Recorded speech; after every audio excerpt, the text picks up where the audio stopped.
Hey everybody, this is your boy Miguel Baltazar here, coming to you live, well not live, from Anaheim, California. So today this is the first ever episode of what I call it as of now, the El Arte podcast, which is translation for the art podcast for any of you noobs who do not know Spanish. That's okay. Uh, the title is a work in progress, but I like it, so we'll just go with that. So today as you know, the inaugural episode of the El Arte podcast, I have a very special guest with me, coming to you from good old Texas. What city, Travis? Midland, Texas. Midland, Texas. We give you the incomparable Travis Marks. Travis, thank you so much for being here.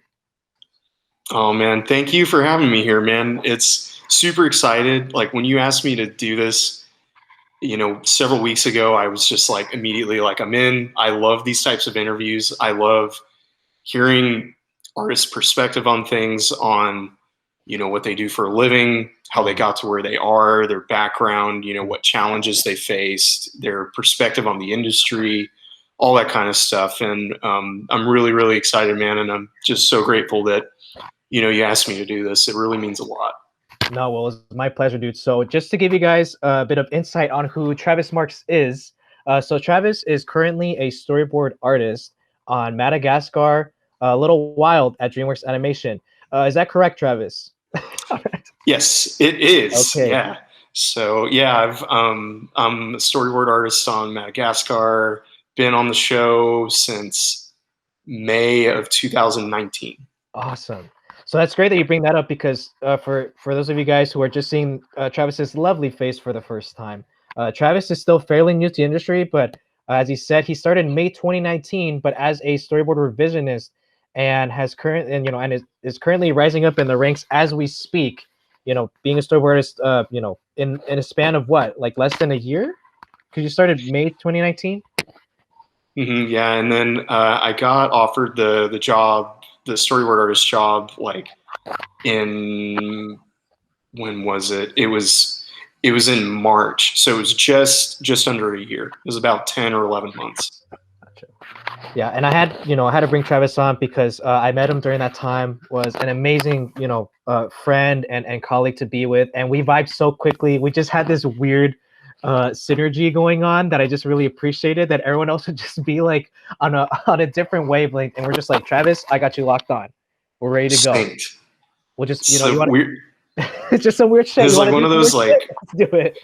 Yeah, it was like just crazy, like inexplicable bronection thing that just sort of happened, Yeah, and I loved it because I was fairly new to the industry as well. I came on towards the end of the year 2018, and a couple months later, then you came in, and I feel like it was just I needed somebody to like connect with and like just kind of feel out us being newbies to the industry and stuff like that.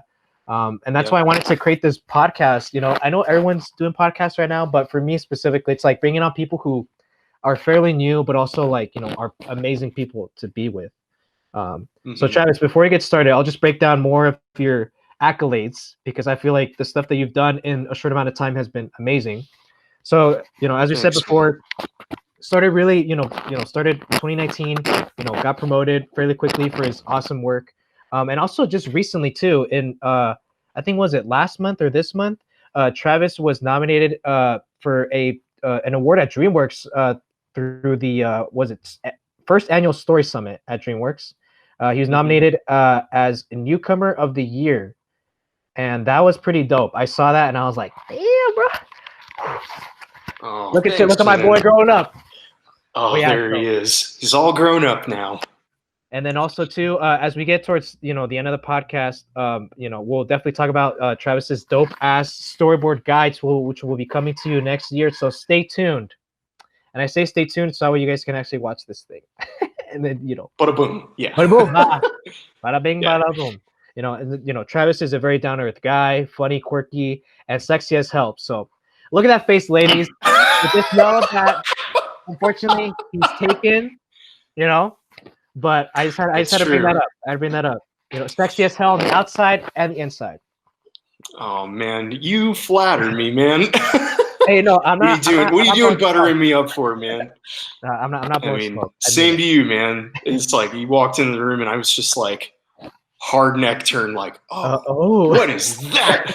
What is that? And it was like, yeah, it was just so funny meeting you because it was like just the weird, quirky, just wild sense of humor. It was like, Mhm. it was like, I know, because like, you were saying like some people, like, you try to be like weird with them, or you try to be like, Yeah.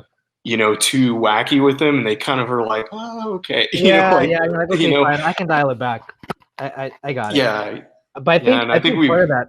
No, sorry. I was gonna say part no, of that you is go ahead. because I think because I feel so when I feel really comfortable around somebody, that's when I'm like, fuck it, let's just have some. I don't know. I think my personality is just very much like wacky out there, and the fact that you were able to like vibe the same way, it just made me more excited because I'm like, yes, I just want to feel comfortable, and like the fact that you share this enthusiasm, not just for animation but for life itself.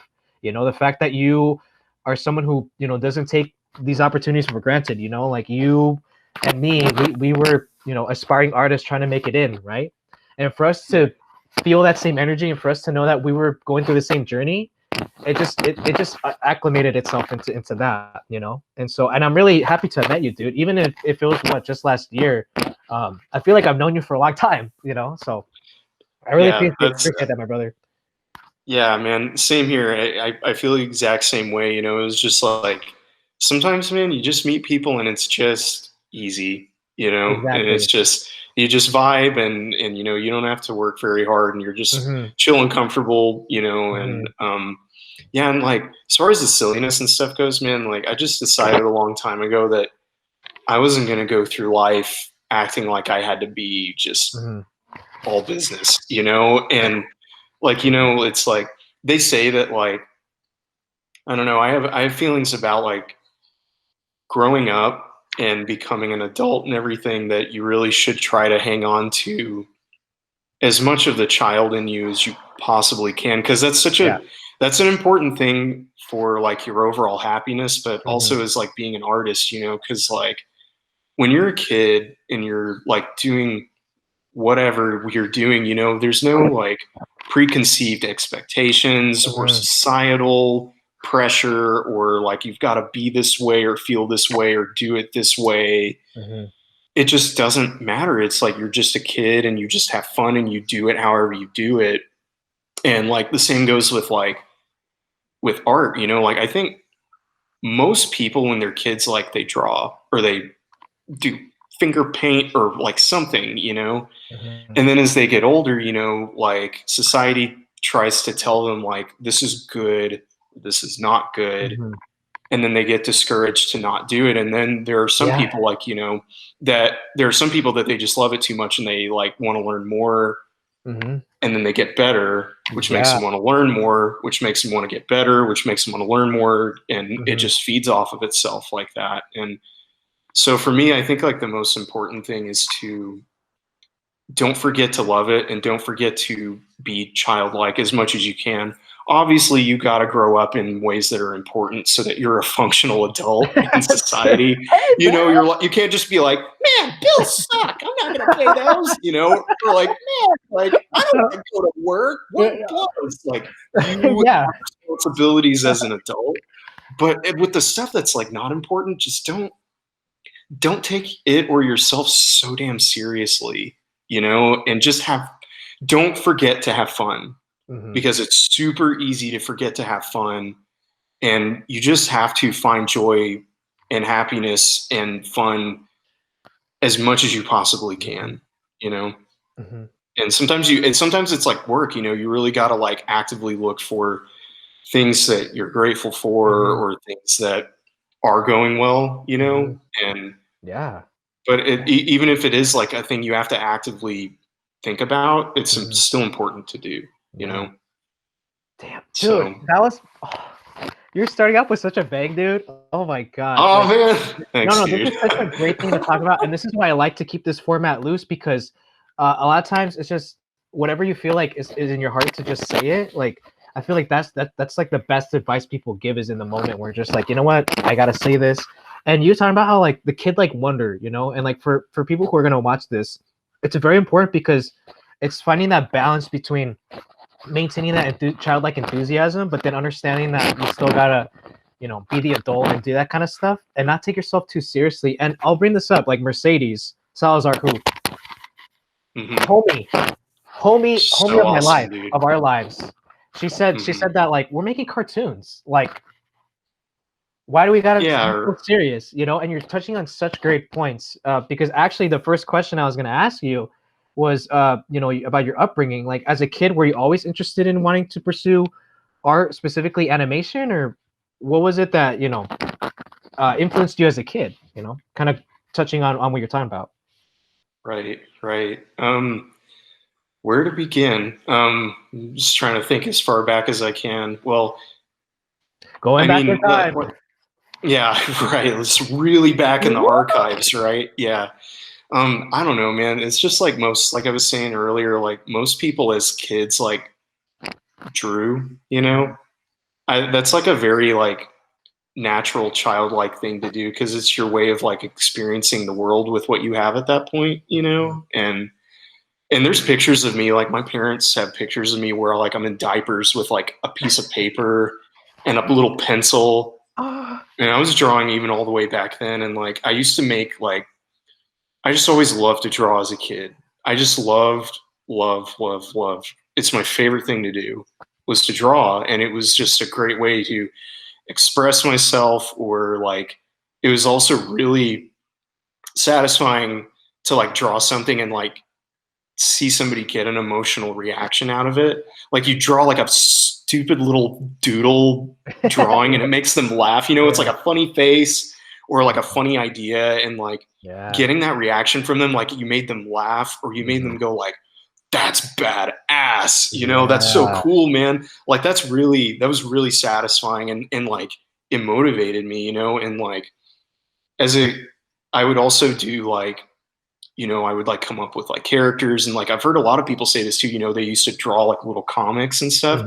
I would do like these little like 4-panel comics, and like my parents were telling me about it, that there's a box in our attic somewhere that's just filled with a bunch of my old drawings that they kept, I guess. And like all these little like cruddy little 4-panel gag comics, you know, that I used to do because like, you know, I was definitely exposed to like a lot of stuff, you know, like my parents were really open about what they let me watch, and I enjoyed stuff of them. Like, so like a big influence for me was Looney Tunes. Like I used to watch Looney Tunes with my dad and my uncle because they loved them as kids. And it was a way for me to like hang out with them, you know, and feel like, you know, I was like, oh, I'm hanging out with like the guys, you know, and that kind of feeling. And it looking back on it now, it influenced my humor a lot and like sensibilities and stuff. And I also, you know, read a lot of comics. I was a big Calvin and Hobbes fan. Oh, dude, yeah. Read the Peanuts and Baby Blues and,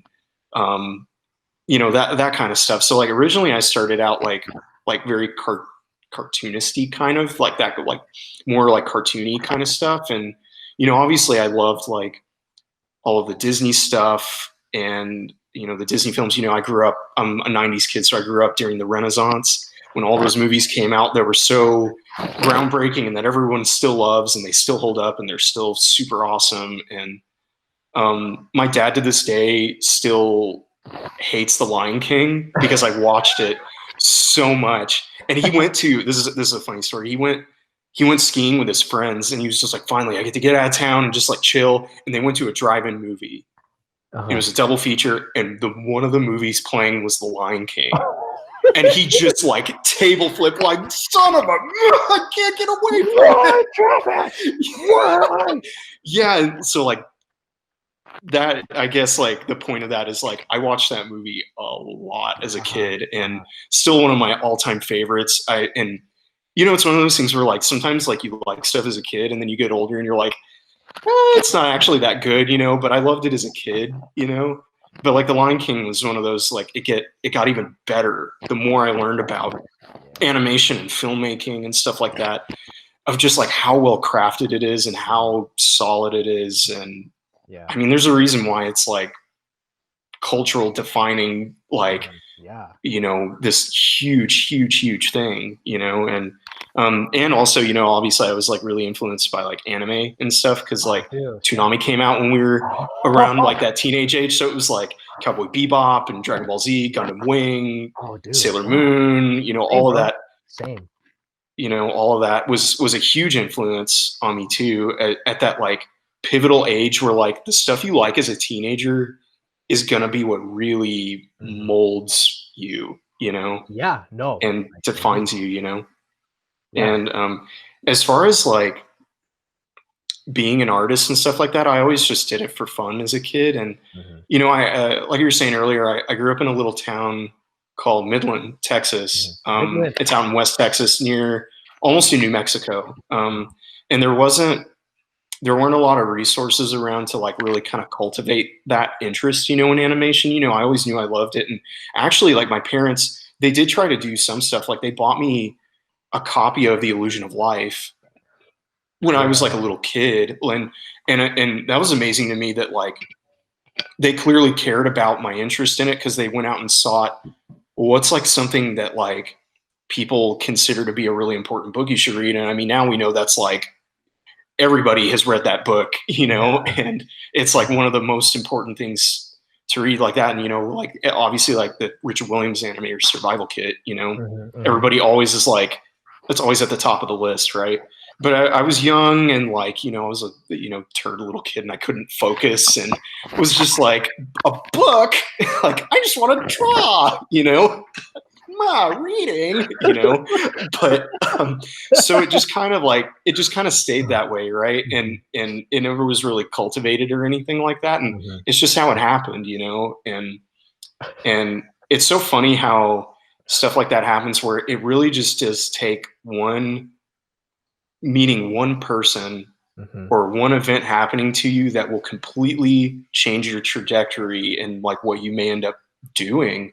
And like, maybe if I had like whatever met like a professional artist in the industry when I was like a kid, maybe I would have started on this journey earlier. But anyway, I didn't. And so later I get to high school, and I actually started to get really heavily involved in music.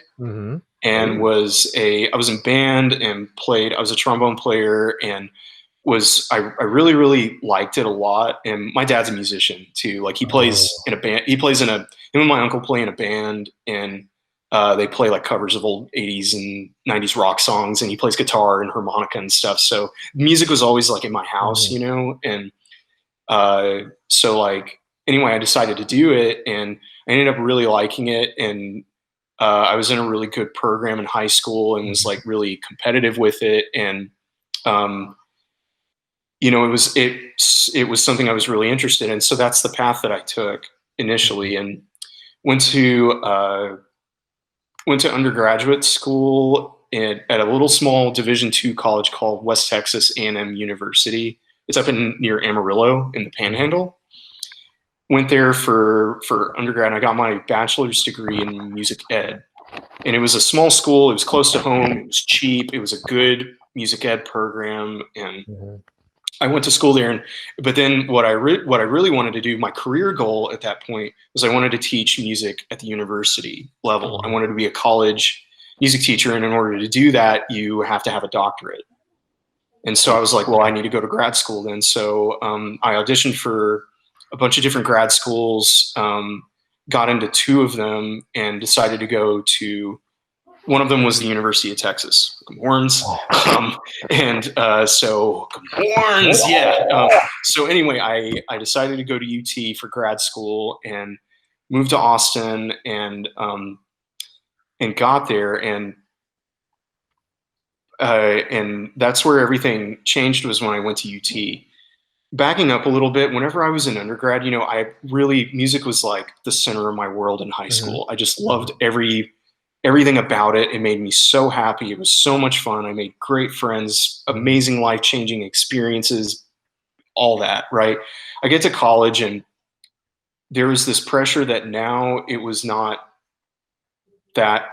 just this thing that gave me joy.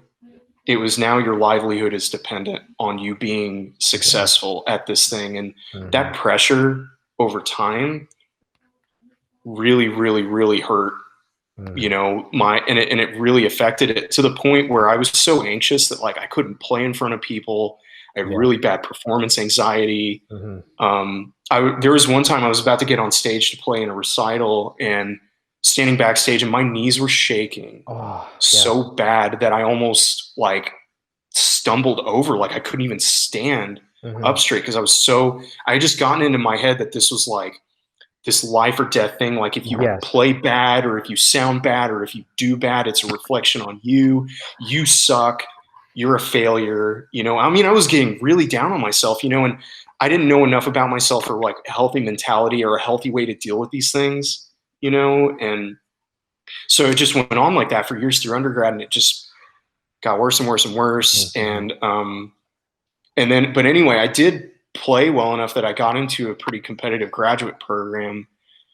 But then when I got there, it only exacerbated things because the level was all of a sudden I raised the bar and was in this really competitive program. So specifically what I wanted to do is I wanted to teach, there's like a specific teacher for each instrument in a music program.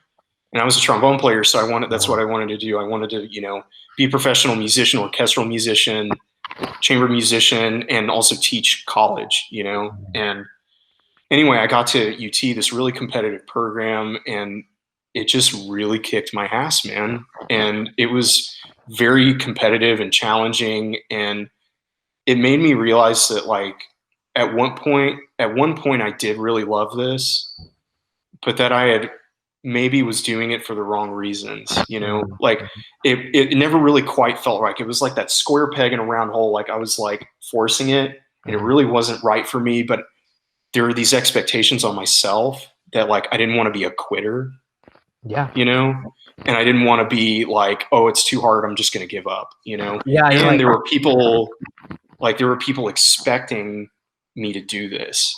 Because all that culminated into your mindset of like, I gotta do this. Like I don't want to be such a you know weakling about it. You know what I mean? It's like I gotta do this. But in the end, it's, you know, that wasn't the case. And exactly, and you know, I think that you have to know yourself well enough to know what's really going on. Like, is it really not right for you, or is it right for you and you're just going through growing pains, you know? And for a long time, I thought it was just that, like, oh, you're just going through growing pains, you'll work through it, right? But it got to the point where I was like, I chronically felt that way. And it was not like on a day-to-day basis, I just had the realization that I just wasn't happy anymore, you know? And to the point, it culminated and it spearheaded into this moment. I was getting ready to take an audition, a professional orchestra audition over the summer. I just finished my first year of grad school. I did this thing where I did like a week-long residency, it was like a workshop with like some players from the New York Phil and the Atlanta Symphony, and I was being coached by them, and really intense like camp type thing, you know. So I was studying with like, you know, really high-level musicians and stuff, trying to play at a high level and be competitive in the audition circuit, you know. And then it got to a point where that catches up with you, you know. If this isn't what you really were meant to do, or it's not really for you, it will give eventually. And it finally did. And I was in my apartment, I had a panic attack and went to the hospital. Oh my God. Because I was trying to get ready for this audition. I just had a really hard year, my first year of grad school, getting my, you know, ass kicked all the time. And, you know, and I finally just snapped, and I called my teacher, my trombone teacher at UT, and I said, I'm sorry, but I just don't think I can do this anymore, you know? And I called my parents and I told them the same thing. And I'll say this, like, my trombone teacher at UT, he was a huge mentor to me, and he was just like, okay, like, I respect that, and I want what's best for you.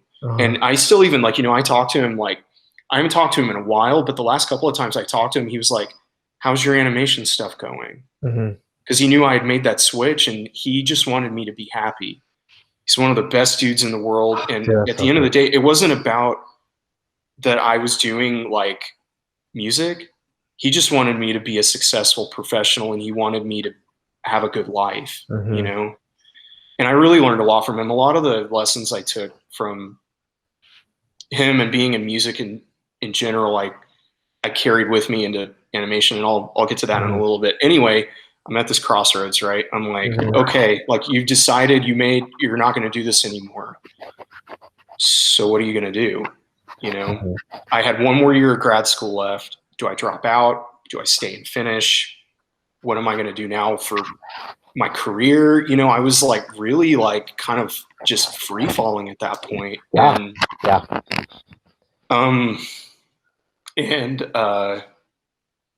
And so I thought about it, and I was like, I remember being that little kid and loving to draw, you know, and being like, at this point you have nothing else to lose. Like, just try it and see what happens, you know?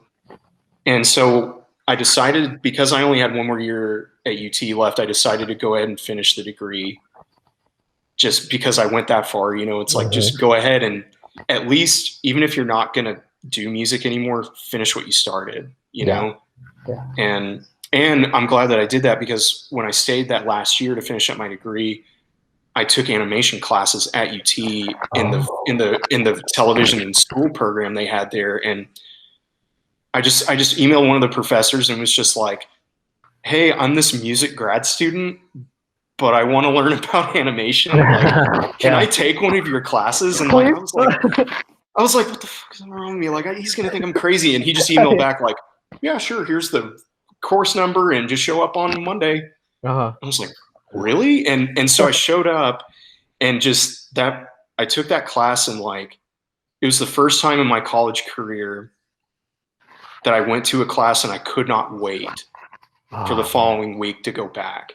I was just so fascinated by it. And that was all I needed. I was like, this is what you're supposed to be doing, you know? And anyway, so I took a couple of classes while I was at UT, and one of them, his name was Lance Myers. He was a cleanup artist on Prince of Egypt and Space Jam, and so, and he like makes his own shorts and stuff like that. Yeah, so he was like a great animator, and that's where I learned, like, you know, first learned about, you know, the 12 principles. And like, originally I wanted to be an animator, a 2D animator. And then as I, you know, got into stuff, I learned like, oh, there's, you know, like, there's not as many jobs in the US with like 2D animation as there used to be, at least at the time. That's starting to change now, I think, thankfully, you know? And so like, anyway, I graduated from UT. My girlfriend, who we were actually in the same program, we were in the trombone studio at UT, and that's where we met. And she ended up changing careers too, and she ended up moving to LA to go to grad school at USC. And so she was out here. The industry, of course, was out there. So I was like, it just makes sense for me to be there, right? Gotta go pack your bags, boy. Pack your bags. Going to LA. Yeah, and it was going to LA. I've never lived anywhere but Texas my whole life, you know, and I didn't have a job. I was just like, all right, just sink or swim. It's time to jump, you know? And I landed and worked for the first like 3 years I was in LA. I just hopped around from job to job, worked all kinds of odd jobs just to pay bills, you know? And on the side was working on my portfolio and trying to figure out what I wanted to do. Went to CTN and got feedback. And that first year, of course, it was like and you'll see it a lot, you know, you'll see people that are like, I don't know what I want to do, you know? They're like, I'm a this and I'm a that and I'm a this and I'm a character designer. I'm also an animator. I'm also a graphic designer. Whoa. You know? Yeah, and it's like, what people would tell me is like, what that says to me is like that you just don't know what you want yet. And they were meaning like, you know, you need to pick one of the disciplines and just stick with it for a little bit. And you don't have to stay with it forever, you know, just like get really good at one job, and then you can change later, you know. But it's just too hard to try to be really good at all these different things because they're so specialized, you know. And it's so anyway, I was like, and so I was like, okay, well, what do you want to do? And somebody was like, well, I know it's storyboarding. And I was like, I don't know anything about storyboarding, you know? And so, but I just happened to, I was like, well, just try it, like take a class and just learn more about it. And I took the Animation Guild storyboarding class. It was the first boarding class I took. And it was full and I was on the wait list, and I got a call like the week before, like, hey, we have an opening. Do you want in? And at that time I was super broke. I like honestly couldn't afford it. I didn't think. And I just was like, yes, I'll figure it out, you know? And luckily, like I scrounged up enough money to be able to do it, whatever, you know? And I took it, and that's where, you know, after that, I was just like totally hooked. I was like, this is what I want to do. And the class I took, it was with Dave Challisk, who he's been around for a long time. He's an action board guy, worked on like Batman Beyond, Legend of Korra, oh Lord, Megas XLR, Static Shock. Wow. And he was a comic book artist at Marvel before that. Anyway, amazing. Like really, I still use a lot of like what I learned in that class. And I met a lot of like really great people in that class, and who I learned a lot from them too, you know?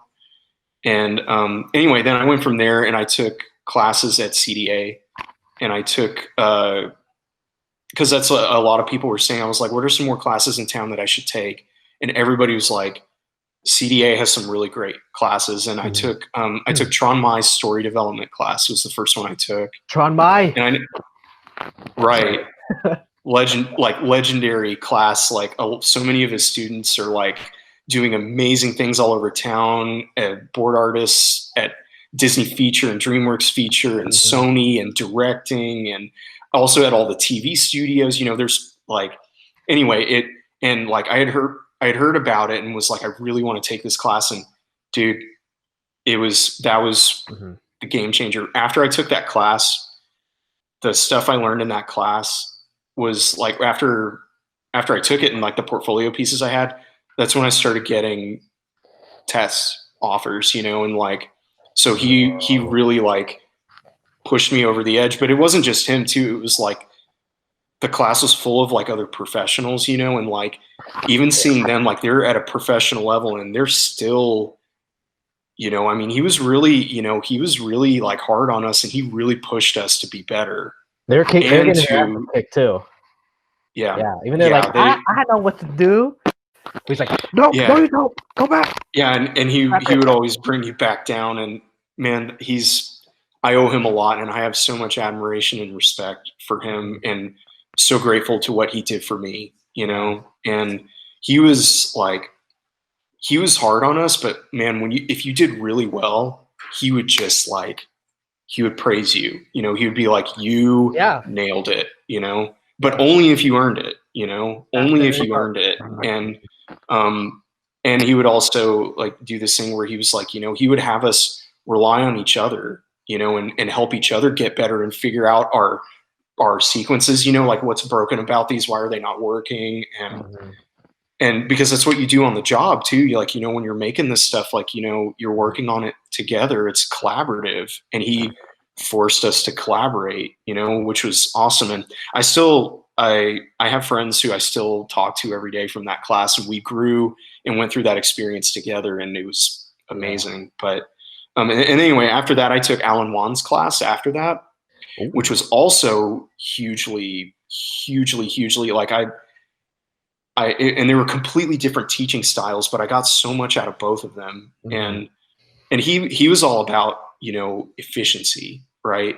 And how to be economical with your shot choices and with your staging and your posing, you know, because he's a TV guy, right? And that's cool. Most recently, that feature perspective and that TV perspective, and like their viewpoints on stuff, and they complemented each other really well, I think. But yeah, like, and so anyway, after that, like I went to CTN, took my portfolio, went to the DreamWorks portfolio review, and showed them my stuff I did for Tron and Alan Wan's class, and they were like, "This is cool," and we'll be in touch. And then I got called in to interview like that next spring, and it was for Trolls TV and Madagascar, and then Madagascar offered me the job as a revisionist. Holy fuck!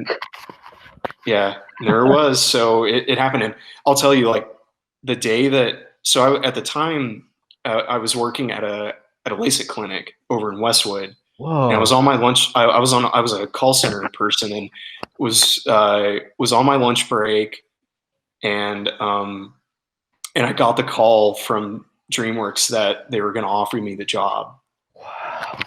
and I was, yeah, and I was, so it was, I was on top of this like rooftop like parking garage, right, and there's nobody around. Dude, I jumped out of my car and was just like, yeah, just like, Dude, oh hell my yeah. god, it Hey, was just like, tell the world, bro. just like hard crying, and like, Oh, you know, it dude. actually is gonna happen, you know, and Oh my this guy comes walking out of the door and sees me just like, yeah, and I like saw him, was like, you know, it was like nothing to see here, and I was just like so embarrassed, you know. But it was like, it was, I just couldn't help it, man. It was like all those years of, you know, late nights and, you Uh-huh. know, like working during the day and then working on my portfolio at night. Uh-huh. And, you know, it was just, it happened, you know, and I was very, very lucky and fortunate. And I've been very lucky and blessed and fortunate in so many ways. And I've had so many people believing in me and supporting me, my family. Amanda, my girlfriend, was there with me through the whole thing. I mean, there were nights where like I was like really down and was like, I can't do this. This is so hard. What am I doing? Am I crazy? I moved out here. I don't know what I'm doing, you know, and Mm-hmm. but I just wanted it. Mm-hmm. And I was just determined that I'm not gonna I'm not gonna go back home until I do what I came here to do, you know? And and thankfully, you know, with, what is that saying? It's like hard work plus luck equals opportunity, Yes. right? Yeah. That whole thing. So like I would say is like, through my experience with, as far as my journey goes, like there are a lot of things that like we can't control, as far as like who gets what jobs and when, and some Mm-hmm. people get opportunities before other people when Yeah. they shouldn't, and it's not fair, you Yeah. know. Exactly. Mm-hmm. It's really not fair. Like, you know, people get, you know, I wish it were more fair where it's like you are next in line, you Mm-hmm. know, Yeah. for various reasons. And but um you know, all you, at the end of the day, like, you know, a lot of these things are out of our control, and the only thing you can control is you and your attitude and how hard you work, you know, and be open and willing to learn, be Mm-hmm. willing to take feedback, be a nice person, you know, like Yes. Thank you. just be as decent as you possibly can be. Nobody's perfect, but you got to try, man, you know. So anyway, that was a very long-winded answer to how did I No, get, dude. you know, Honestly, like, no, yeah, dude, sorry. dude. Dude, you are a natural. There were so many questions I had. We like all these questions I had where you answered them, and I'm like, dude, yes, keep going, bro. Oh, So no, dude, you're a natural, awesome. dude. You're a natural. Thanks, And man. I want to touch up on some points actually because this is stuff that a lot of people should really know, and a lot of people should really just take into consideration, and stuff that I will validate. You know, like the idea of like really working hard and accepting the struggle, like knowing that like the fact that you know took every like you lived your life all your life in Texas and decided to take a chance on something because you believed in it, knowing that it was going to be hard, knowing that there are going to be nights where you're just like, is this even worth it? Like, is this something that I should even do? But the fact that it's really the hard work, like putting in that work to really get yourself to that point. Because like for us, like I feel like we have that mentality of like, uh, you know, earning what we get, and also like luck favoring the prepared. You know what I mean? So it's like you were preparing yourself day in and day out, struggling through those moments, having good weeks, having bad weeks, all of that culminating into you going to CTN, having those 2 classes under your belt, right? And then Hmm. just saying, here you go, this is what I got, and to someone who, say, a recruiter or someone to see this, they probably just see it in the moment. They're like, okay, but for you, this is like, how, actually, I was gonna ask, how long was the time span between you deciding to move to LA and pursue storyboarding, and by the time you got to the point where you got your first gig, was that like around like a year? Was that a little more? Let's see. So it started, I guess, like the start of like the moment I decided that I was going to do animation. Like I didn't know what I was going to do. I just knew I was going to do it. Was in the summer of 2000. It was like 2015. Okay. Was like when I officially started to do it. Was like in 2015, and then I got my gig at DreamWorks in the spring of 2019. So it was about 3-4 years that it took. Yeah. Yeah. And I had to which ask is that. about how long you spend in school too, you know? So like that's kind of a reasonable time frame that like, you know, to develop like the crazy amount of stuff we have to know how to do, you know, it's not going to happen overnight. You know, you have to be patient and give that time, you know? Yes. No. And I had to ask that just because people tend to try to, you know, try to cut corners and try to take shortcuts, thinking that that's going to be something that's going to get them there quicker, but really it's going to hold them back a lot more because, again, like we said before, it's like you have to accept the journey you're going to go on, you know, struggling through every roadblock and just knowing that this is all part of the process. And also for anybody who doesn't know, CDA, it stands for Concept Design Academy. Amazing school. I just haven't had the time to go there. I really want to take classes there just because I know I want to get my butt kicked again. But it's what I mean by that is that like you have to be hard, you know, you have to really be honest with people and not just be like, oh, you're so good. You know what I mean? It's like it's tough love, you know? And at the end of the day, the people who are willing to go that extra mile to say, hey, listen, I know you can push it a little bit more. I know you can be better. Like all the points hit about Tron and Alan and them pushing you. Some people may be afraid of that. I totally get it. You know, that's part of it. But then at the end of the day, they care about where you want to go. They want you to succeed. If they never gave you feedback one day in the class, then what's the point, right? You know, some things you don't want to hear. Of course, you're like, your ego can get bruised a little bit, but at the end of the day, it's like you want to be able to be good enough to get into the industry and get better. You know, you don't ever want to stagnate because you think you're good enough already. It's like, no. The fact that professionals were in your class, Travis, speaks a lot to the fact that just because you've made it doesn't really mean you've made it. You know, like there's always room to get better. Dude, this is not like, this type of thing is like not something finite that you learn the info and now you've learned everything there is to know. Like art, any of the arts is a journey and it's a lifelong journey, and you never it's cliche, you know, but like people say it all the time, but it's true that you never arrive. And even professionals, that's why when Disney started his studio, he had classes there for his artists so that they could continue to learn and get better, because he was smart and he understood that, you know, that like this takes like a lifetime of constant study and practice to get really good at, you know. And even then, like even people who are like have been doing it their whole life, like you get to the end and like there's still so much to learn, you know. So it's not really about like, I know it's like cheesy, it's not, it's enjoy the ride, enjoy the journey, learn how to love learning. You know, learn to love learning and learn to embrace the student mentality, you know. And that doesn't mean that like you have to always be like, oh, I don't know anything, and you know what I mean? Like you can go too far the other way, you know. Like own what you're confident in and what you know and what you are, you know, some strengths that you have, you know, and that's okay, you know. Just don't be a dick about it and think you know everything, you know, and be like, don't, rule number one, just please don't be a dick, you know.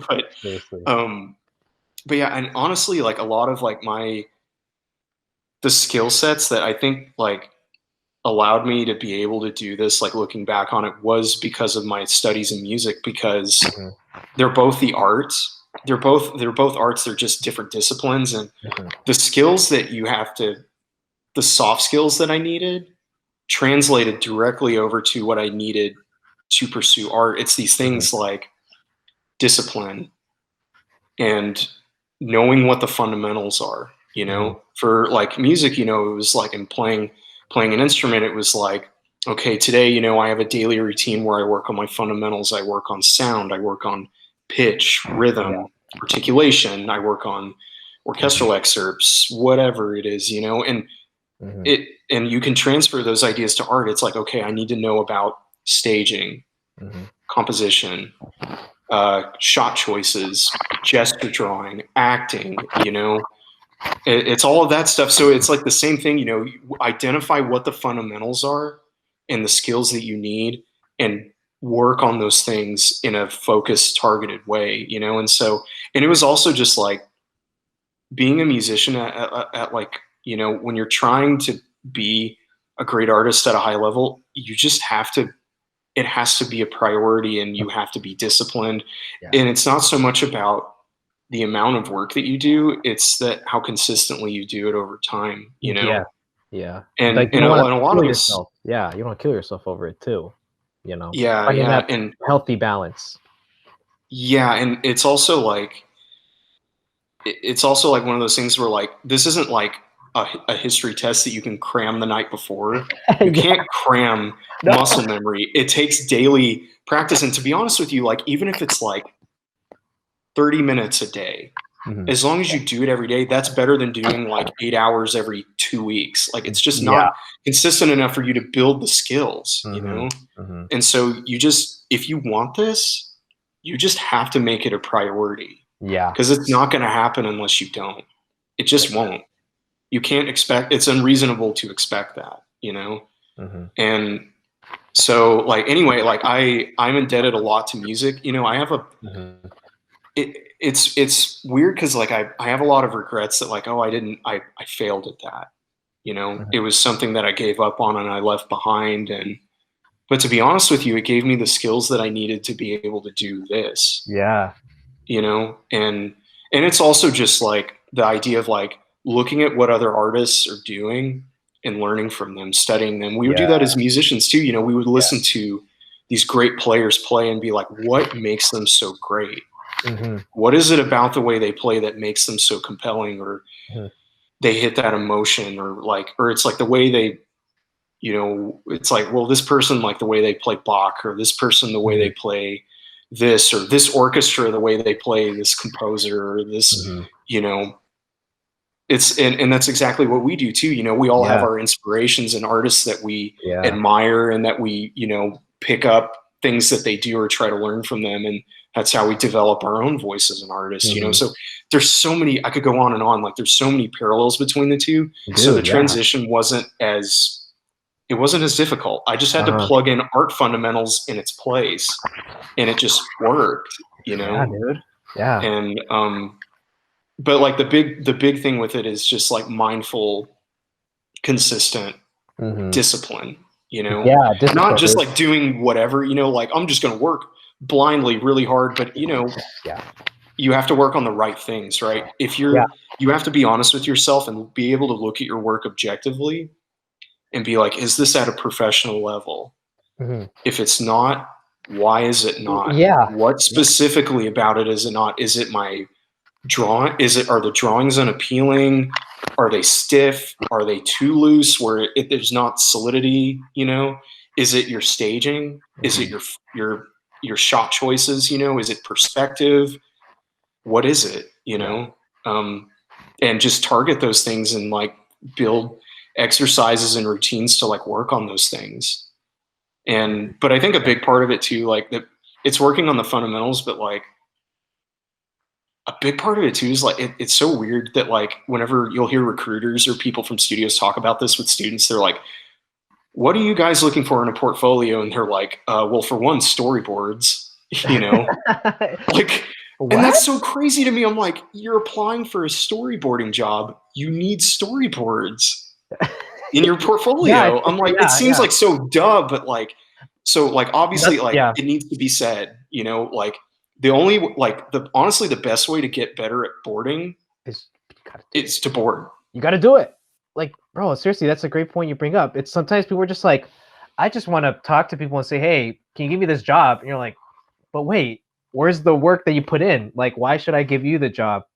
Why are you asking for this, not knowing that you had to put in the work, or not knowing? That's crazy. Right. No, it's true. Sometimes people are like, wait, we need storyboards in a storyboard portfolio? But you know, I don't get like, I know it's like some professionals get like frustrated with people when they don't know stuff that like they know really well. But I'm like, okay, but you have to understand that everyone was at that point. Like, you didn't know what a storyboard portfolio was at one Yeah. point. You didn't know what what gesture was at one point. You didn't know what the rule of thirds was at one point. And even though it's like, yeah, they're like the 500th person to ask you that day, from their perspective, you know, it's just them. You know what I mean? Like, No, yeah, it's it's just true. be patient with people. And like, For I the would most part, encounter this a lot. yeah.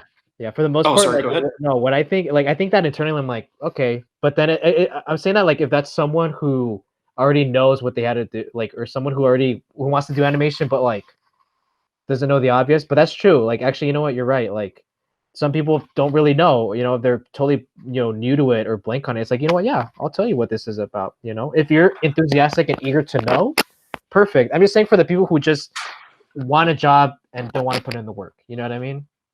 Or it's like, oh, I Right. can do that. You know? Can I just schmooze people? Can I just be like, hey, come on? You know? It's maybe for right. those It's people, like, there's like people that think that like, um, it's like, networking and like your relationships and your connections is definitely, I won't poo-poo that. It definitely is a big part of it, right? It is, but there's a right way to do it and there's a wrong way. Excuse me, a wrong way to do it, right? Dude, people can smell from a mile away when you're talking to them and you're just doing it because they want something from you, you know? Exactly. Rather than, so like, I don't know, if I have any advice on that, it's like, don't treat it like networking. Yeah. You're just meeting people, making friends, and, you know, sharing common interests, you know, but don't go into it expecting anything out of it, because that's not a genuine relationship, you know. That's you being like, I only want, like, what can I get from you?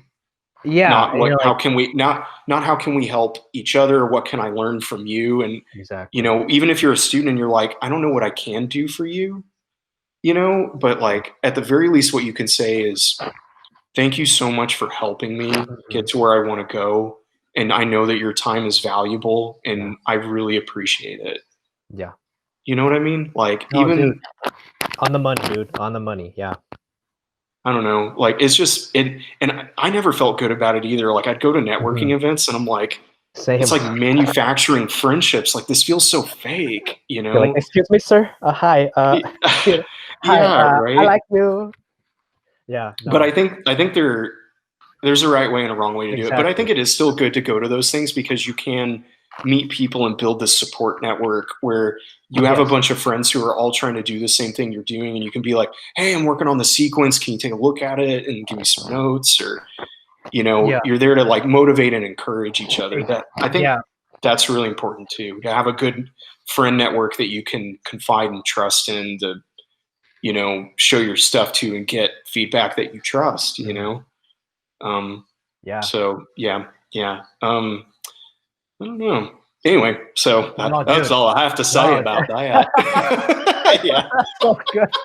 No, dude, again, I want to touch on those points too. The point of, like, really just be authentic, you know, like, just be authentic, come in with good intentions, come in just being open and flexible to just soak in everything, you know. Don't come in trying to not connive, but like, just try to come in just being open and accepting to people's thoughts and opinions and stuff like that, you know.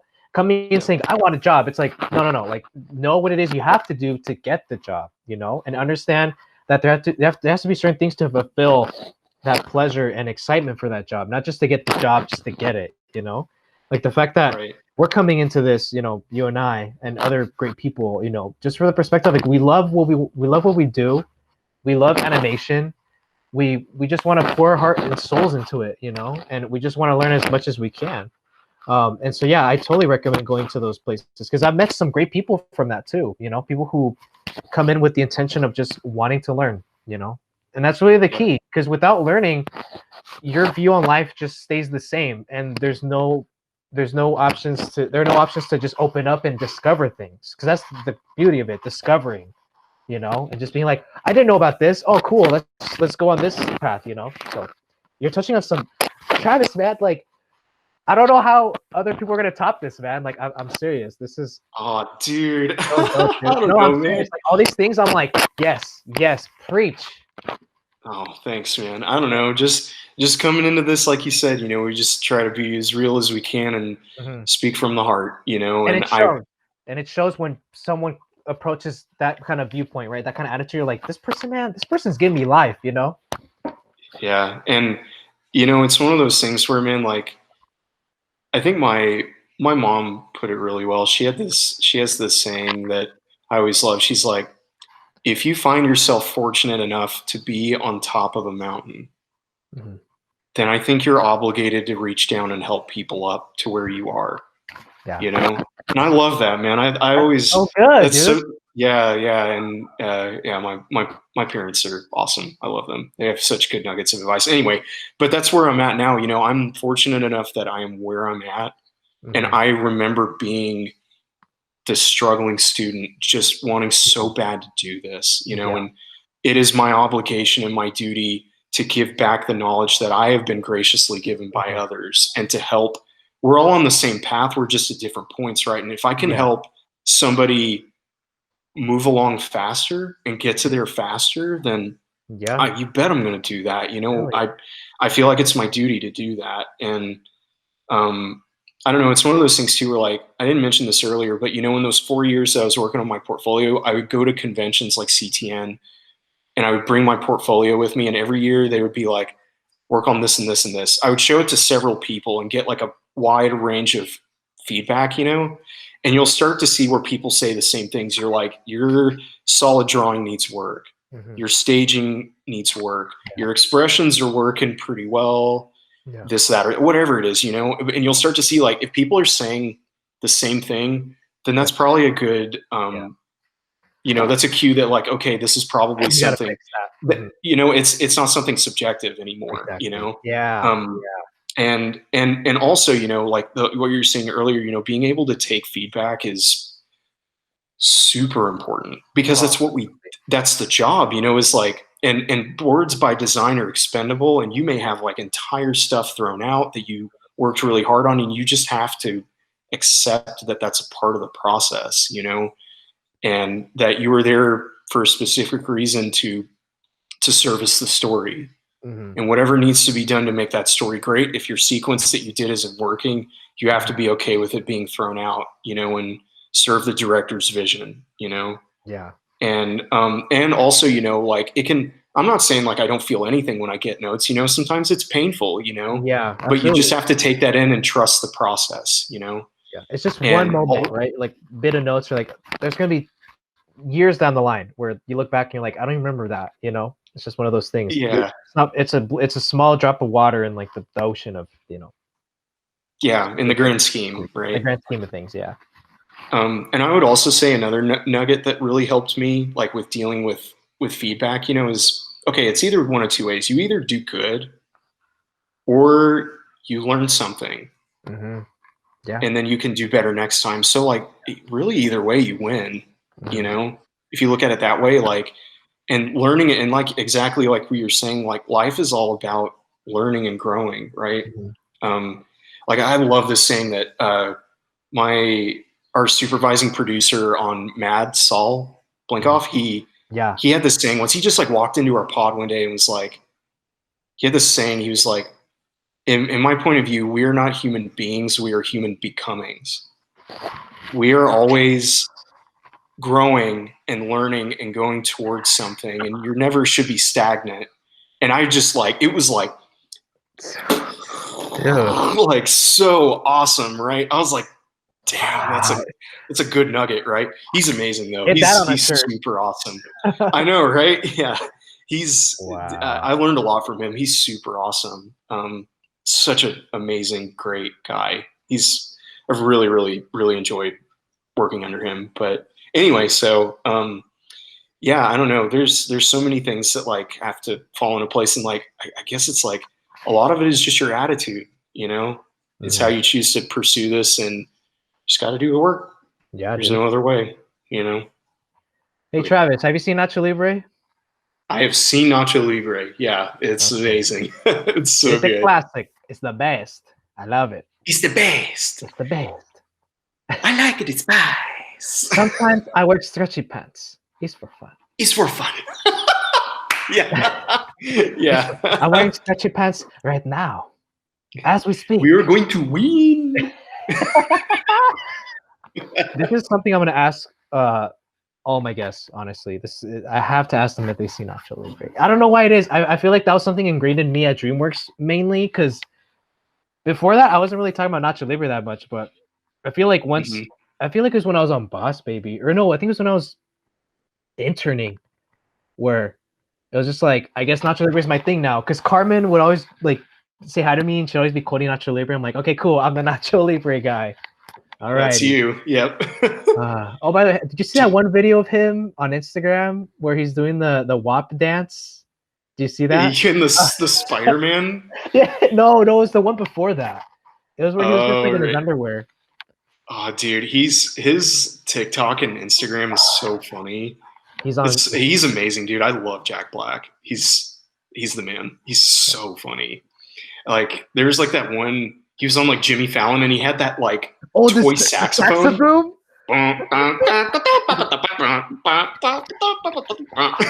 So good. And he goes up to the band, and they just like count it off. Oh. Yeah. I'm so glad you're bringing that up. This is all art. It's all art. It's all related. Damn. And we just had a little dance too. Oh my god, he's a good dancer, dude. He's flexible. Dude, yeah, he is. He's just funny, man. He's just entertaining. There's something about him. It's so, and I love how he just doesn't take himself seriously, like at all. Yeah. At all. Like it's just it's and look just how happy totally look silly. how happy people feel, you know. Feel good vibes. Exactly. All right, man. Yeah, for sure. All right, man. So we had to bring up Jack Black, Nacho Libre. It's mandatory on this podcast because I say so. Because we have to. You're the man. It's your gig, man. This is my podcast, Travis. Don't hijack it. This is my house. Yeah. This is my house. Mikasa. Yeah. All right. Okay. It's Mikasa up in here. All right. So back to again, healthy balance. Back to the adult stuff. All right, for our viewers.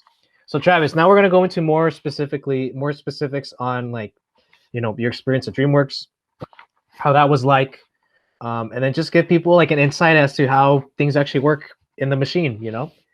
So the first question I had for you was, what was your experience like working at DreamWorks TV? On Mini Madagascar, like any struggles, accomplishments. Just do your thing, man. What do you got? Let's see. Trying to look back. I remember that first day sitting down at my desk, and I get there. It's my first day. I go through the orientation or whatever, and I meet the other people in my pod. Like Crystal. At the time, it was like Crystal, Rachel, Ivan, and some of the other people on the crew, and just sitting down and like drawing the characters for the first time, and then getting launched on my first assignment, and how it's crazy. I don't know. It was just so surreal, but it was definitely like really challenging. And to be honest with you, like some of the episodes have aired already, but like so the stuff I was doing on those early episodes was like, I'm like so embarrassed to share it. Yeah. Because it's like I still am. I'm still really green, and I have so much to learn. But then, especially like when I was first starting out, man, I just didn't know what I didn't know. I was super green and inexperienced, and some of those drawings I like look back and I'm just like, why didn't they fire me? I'm like, that looks awful. Like, why didn't they fire me? But I think that's a good place to be, because it shows that you've grown. It shows that you've learned and that you've gotten better. If I look back on stuff I did, like all the stuff I did, like when I first started, and was like, yeah, that looks really good, then like that's a problem, you know? Yeah, right, yeah, That shows that you haven't learned enough to be able to see how it could be better, you know? absolutely. Hmm. Um, but no, I was really lucky that I got to work with some really great. I've gotten to work with some really, really great directors, and or supervising director, and like there's some freaking really talented people on the crew. Hmm. And I Yeah, was just like this totally new person, just trying to, keep up and just do the best you can, and yeah, like I think one of the things that like helped me a lot and that I think they really appreciated a lot was just every like episode or so, like once you finish an episode, just like sit down with your director and ask for feedback. Like, hmm, how am I doing?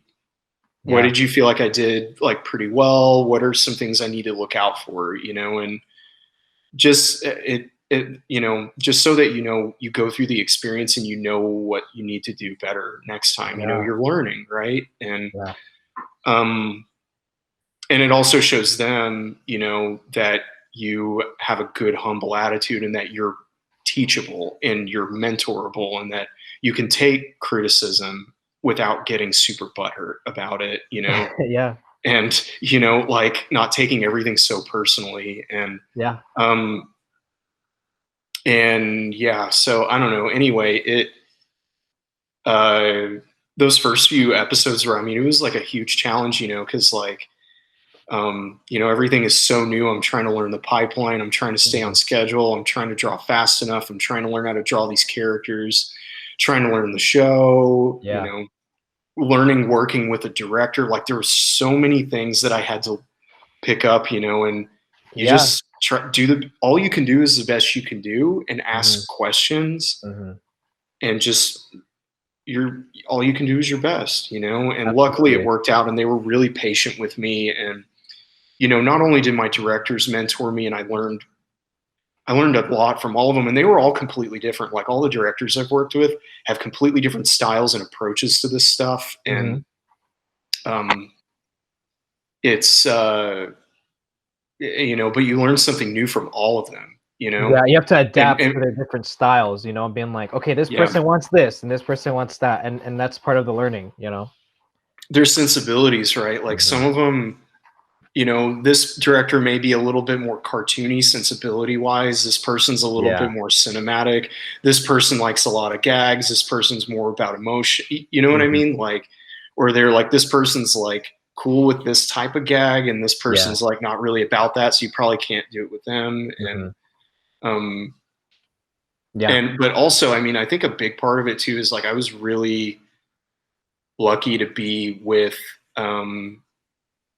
a really, really supportive crew, like the other story artists and storyboard revisionists, Hmm. like Crystal, Rachel, Amber, Kayla, Oh. Laura, Ivan, and everyone, like they they were there for me and they really were my safety net and my rock, Yeah. and I learned so much from them just by watching them work. And I would also Hmm. like, we'd show each other stuff Yeah. and yeah, like everybody was so amazing. I don't know if I left anybody out, but yeah, it was like Crystal was there and Uh-huh. Rachel, Amber, Lore, Yeah. Kayla, and Ivan. Uh-huh. It's like kind of the main like group that like of Yeah. like our friends that we hung out with on that show. Yeah. I got Um, to know you, Amber, and Kayla really well. Yeah. You guys were yeah, like, and Crystal. Of course, Crystal was a mentor of mine back when I was on Kung Fu Panda because she was boarding on Kung Fu Panda. Um, right, right. she's awesome. Wizard of Kitty is her Instagram. You all should follow Yep. her. She's fucking great. Also, you should follow Travis, but we'll get to that later, of course. Um, We'll get to that later, right? Yeah. But anyway, like I was really grateful to them for everything that they taught me, and, mhm. and just like learning through them and like asking questions, and like, they really like mentored me and helped me a Yeah. lot. And like, we're still all really good friends and everything. And Mhm. I'm just so grateful to them for their friendship and that they were there for me. This brand new, I didn't know what I was doing. And you know what I mean? So Yeah. it meant a lot to like learn from all of these experienced artists, you know, that were on the crew, and like, you know, pick up tips and tricks. And I still like, I learned something from all of them that I still use every day, you know, and that's what it's all about. You know, we can all learn something from each other, and especially new artists that are just getting started, like look to these older artists to like, you know, for tips and tricks and advice and how to handle stuff, you know. Anyway, so like, yeah, I was really lucky to be on a crew with like a lot of really supportive friends and fellow artists and stuff that, you know, were very gracious to me and very kind to me and made me feel welcome and like I belonged, you know, and I'll always be indebted to them for that, you know, and because it could have, you know, it could have turned out very differently, and I'm grateful that they were there for me, you know. So I got nothing but love for them. They're the best. That's cool. And then touching on that, like the whole idea of like this collaborative nature, because it's interesting how like with your music career, there's that like competitiveness, right? That, you know, it's very cutthroat. And by the way, I was just saying, when you're talking about your like your undergrad experience in music, I was just thinking like, did they rip off your, like, did Whiplash rip off your story? Because that sounded very similar to Whiplash. Right. Like, yeah. I don't know. It's like, there's some stuff about that movie that's like accurate, but like it's, you know, some of it is, but some of it's whatever. Yeah, right. But no, I don't know. It was but it was also like music was also very like collaborative too. Obviously, like, you know, you got to sit in a room and like play this piece of music with like 90 other people, you know, and you got to all like do it together, and like you're a part of this machine, right? And animation's the same way, you know. So no, that's good. I'm glad you touched on that, man, because really it's like I felt so comfortable being around you guys, and even though you guys were on a different show, like we were on the same floor at DreamWorks TV, like we were on the same floor, and like we're just like basically right next to each other. And the fact that like I kind of forgot how we met. I think we just like talked, right? We just kind of, I think Crystal introduced me to you guys, and it was just cool how we're just these people, we're just bros and gals just doing the thing, you know, making cartoons for kids to enjoy, you know. And the fact that like there's no sense of discrimination against, oh, this person's newer, you know, and it's like, it's like, no, hey, you're new, we were all new at one point, let's help each other out, let's figure it out. And that's so cool, man. I'm glad you share that, because there's certain myths and stereotypes about the industry. Like, yeah, sometimes it can be, you know, a pain in the ass or whatever. Of course, it all depends. But the fact that when you have a show where you have people who are loving and caring and want to help you, that's palpable. It's just something that just resonates, you know?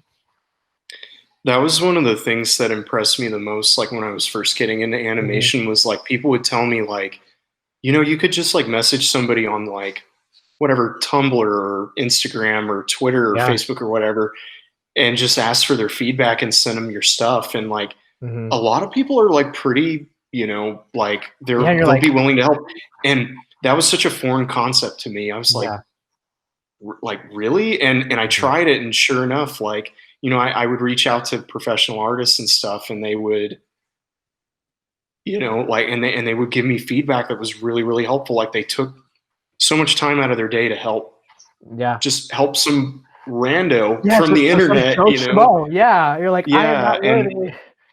And I was just like, that's amazing. But with that being said, like I've taken that, and like, you know, like anytime anybody asks me for like, hey, can you look at my stuff? Like, because of that experience and like how much it meant to me, I go all in, man. Like if you come to me with wanting help, you know, I will help you as much as I possibly can. Like I'm always a resource to anyone out there wanting to do this and walking this path. You know, if you want help, if you want some eyes on your work or some feedback, like my inbox is always open. Like I'll help you. You know? That's great, dude. Yeah, and it's funny too, because like funny in a good way, where like you see these people like, this person's in the industry, they're untouchable, but really it's like, you know, there's so many nice people out there in the industry, and it's just like just express that you're interested in wanting to know more, not just asking for like unreasonable things, you know? It's like, I just want to know more about this. Can you please help me out? Of course. I like your work. I'm working on a portfolio. Can you give me feedback? You know, stuff like that where it's like, this person has dedicated their time to do the work. Now they just want somebody to look at it, you know? Right. I think maybe we should touch on a little bit like the appropriate way to do that Yeah, too. You know, absolutely. like Yeah, let's do that. what's the right way to like reach out to a professional in the industry that you don't know, right? That you don't know personally. Exactly. Yeah. I think like just something like, you know, you don't have to write like your entire life story to No. them, you know, just keep it short and sweet, but like be appreciative and very, you know, understanding of their time. Cause like, you know, we are really busy and we are taking time Yeah. out of our day to help you. And, you know, you're not, nobody is entitled to that. Exactly. You're Yeah. not entitled to a professional's time, you know? Exactly. Yep. But, you know, that being said, you know, you could say like, hey, you know, my name is Joe Schmo. Mhm.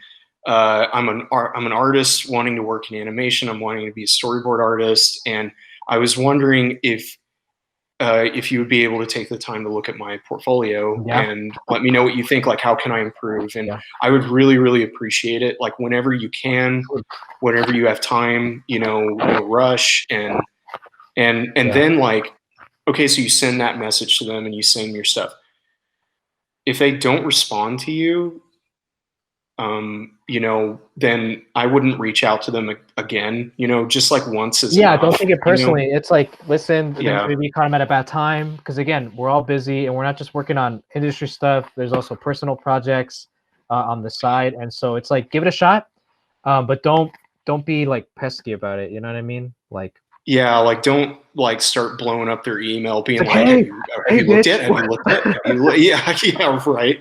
what is? Where are you? You know, and Yeah, like, I need my damn feedback. You know, like, give it to you know, me like now. No, don't be like that because that's a that's a no bad no. way to. You Yeah, want them to remember you, but not like that. You no, know, no. like, so anyway, like if they don't like respond to you, then just, you know, like people get busy and just move on, you Yeah, know. But if they do respond to you and like whatever feedback they give you, you know, yeah, take it whatever it is, even if you like, if be as open minded about it as you possibly can be, and mhm. even if you just like completely don't agree with it for whatever reason, try as hard as you can to be open minded about it and to consider it, Yeah, and then thank them, like, you know, say thank you so much for taking the time to help me. Is yeah, there anything that I can do to mhm. help you? You know, like, can I buy you lunch? Can I, like, Yeah. you Return the know, favor or somehow. Yeah, yeah, yeah. return the favor somehow, even if like, even if you can't do it like in a monetary way, you know, because I know Mhm, like money's tight, you know, you can't just like buy everybody dinner or lunch all the time, you mhm, know. And but even if you are able to do that comfortably, I think that's a nice gesture, you mhm. know. But if you aren't able to do that, I think that's completely fine too. Yeah. And It's just just be again appreciative thanking and them say for their like, time, really, you yeah, know? like, thank you so much for your time, you know. Or even if they have an I like Instagram to do too. that. If they have an Instagram, be Yeah, like, "Hey, I'd just like to thank this artist for taking the time," you know, just like shout them out in a way too. That's helpful too. But yeah, just like exactly. show that you really were grateful for them to take time out of their busy day to look at a portfolio that of someone they don't know, because again, like you said, no one's entitled to anyone else's time, you know. And the fact that they're doing it for free, they're doing it out of the goodness of their hearts to say, "Hey, listen, buddy, I know you're new, but here's what you got to do. I wish you the best," you know. And for anybody, it's Right. like, whoa, this guy doesn't know me, but he took time out of his day, his or her day, to just be like, here you go, man. And you know, but yeah, dude, Yep. I'm glad we're touching on this because there's unfortunately there's always gonna be people who feel like they're entitled to demand somebody for their time and stuff like that. And that has come across before with me personally. Not too much, but it's one of those things where it's like, why, you know? It's just like, how do you, you know, it's like special like situations like this. It's like, how do you know how to handle it until, Exactly. unless somebody teaches, you know, sometimes it like is common sense, but not always, you know. So I think Exactly. it's good to And just like openly talk about it and be like, this is what you can reasonably expect. And if you want to make a good impression, this is how yeah, you do it, you yeah. know? So yeah, that's what I think. Right on, dude. Right on. And Yep. so actually, what I want to ask now, because it's still kind of in that same vein, more so with Hmm. like your work experience, but I'm glad. I love these kind of little detours just because it's like, I didn't think about that. This is so good, you know? And this is really valuable because I don't know if you've experienced this too, but there have been people who have reached out to me in that way. And that's, you know, it resonates with me in a good way, you know? The fact that, and it's nerve-wracking too, but like just how Travis said it, like reaching out in that respectful way, in a respectful manner, you never know, right? You know, don't knock it till you try it, right? So I'm glad we touched on that. I really appreciate it. Sure, of course. So now I mean, yeah. No, go ahead. Yeah, no, I was gonna say like I was just gonna finish that. Like a lot of the feedback I got from those like just random reaching out to people is like it really pushed me along. Yeah. So it can be really, really beneficial and worth it.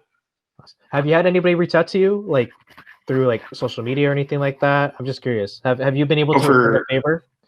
Like someone reach out to you about portfolio? Yeah. Cool. Yeah, I have, and that feels so good to be able to be on the other side of it and to be able to do that. And you know, yeah, I've had like a handful of people reach out for like various things. Some of them it's like gesture drawing stuff. A couple of people it was like boarding related things, you know. So yeah, but yeah, I've had a handful of people reach out, and that feels really good too, you know. So I'm just really grateful that I could help them in some way, you know. Awesome. Damn, dude. The pride and joy of Texas right here. The pride and joy. The Texas treasure. Yeah. Oh, no, I'm serious, dude. The Texas treasure. The TT. Whatever. Yeah. Or yahi or whatever. Back when we were at DreamWorks, like they used to give me like shit about it all the time because I was like the residential Texas guy. Yeah. Instead of yeehaw, they'd be like they say ha ye all the time. And I'm just like, God, that's not how that works. But whatever, you know. Was there also that? This is worth a shot. Was there that debate also of like In-N-Out Burger and Whataburger? Did they ever bring that up? They did bring that up a couple of times. Yeah, and like to be honest with you, like I really like them both. There you go. The debate is settled. It is done. I'm moderating. I have one foot in one world, one foot in the other. They're both good. End of story. Go eat them both. It's a burger, man. You can't fuck up a burger. That's you know, like you can't. That's true, unless you really want to. Yeah. Yeah. That's funny. Okay, I had asked because we kind of gave shit to someone on Boss, because she was from Texas too, and we're like, but In-N-Out. But oh, that's right. Yeah, that's right. Yeah. I think I remember her. Yeah. And they gave me that, but we're like, and then I'm like, whatever, it's a fucking burger, whatever. Let's get on with it. I have to draw babies here. Come on, let me proceed to my work. Yeah, right. Yeah. Let me draw babies. Yeah. The boss babies. The boss babies. That was a fun show. That was also a fun and challenging show too. But anyway, so I wanted to ask. This is something I've been curious too. So what was your transition? What was the transition like from being a revisionist to then moving up to boards? How was that like? And also, what differences were there between you being a revisionist and then you having to do boards? Yeah, I mean, they're in terms of like the responsibilities of the job, like they're huge, right? Like the stuff we had to like, just the amount of work that you have to do is it's a pretty huge jump. You know, you're going from like when you're doing revisions, you know, you're just like, you know, punching up some of the acting or like doing like tweaks to certain drawings or like cleanup, or like sometimes you'll be like, you know, like reboarding stuff from scratch, but like you shouldn't be doing that like a whole lot, you know? But then as like a board artist, you know, you're building like, you know, 4, 5, 6 sequences from script, you know, and you get 3 weeks to do roughs and then get notes. And then you get 3 weeks to clean everything up and address notes. And it's quite a bit of work, you know. It was a huge jump, and I transitioned actually, the timing of it was like crazy. Cause I found out on like a Tuesday, they offered me the job. And then that Friday was the day that they sent everybody home for the pandemic. Oh, that's like the stay at home. So like I found out like that week that like that Tuesday, and then Friday they were like, everybody go home. And so like this job, I actually started it while we were working from home, like during the pandemic and everything. So it was that definitely had its own challenges, you know, but like, I don't know, they haven't fired me yet. So I guess I'm not I doing guess too I'm doing bad, something right. you know? Yeah. Yaki. Okay. Yeah, Yeah, yeah, right. yeah. Yeah. Yippee-ki-yay, right? But, but anyway, like, I guess it worked out, but yeah, I mean, I would say like, I don't know, so much of that was just like timing and luck, you know, but like, I'm still obviously like extremely grateful for the Yeah, opportunity and everything. And like, I really treasure it and value it.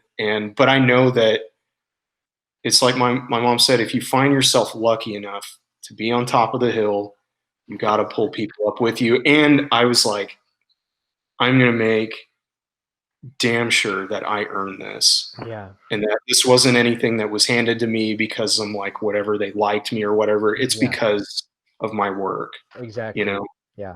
and how I conduct myself as a professional, you know, and like, I'm going to make sure that I earn it, you know, Mhm.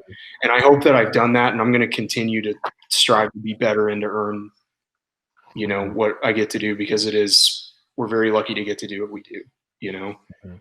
So, I don't know, as far as like things I can look back on and like say, like, what if you're a revisionist and you're wanting to move into boards? I think Mhm. expressing interest is like definitely Yeah, good, you know, yeah. like expressing interest to your director saying like, you know, I'm very interested in doing boards, you know, or do you, like I was saying earlier, you know, checking in every episode and be like, how am I doing? Like, can Mhm. you give me any feedback, like general feedback of like, oh, well, like sometimes like, you know, work on your expressions more or work Yeah, on yeah, your yeah. staging more, like concrete, like fundamental things that you can like Mhm. look out for when you're doing your revisions, you know? Yeah, yeah. And I think just like showing that too shows your humble attitude and that you're Mhm. hungry to grow, you know?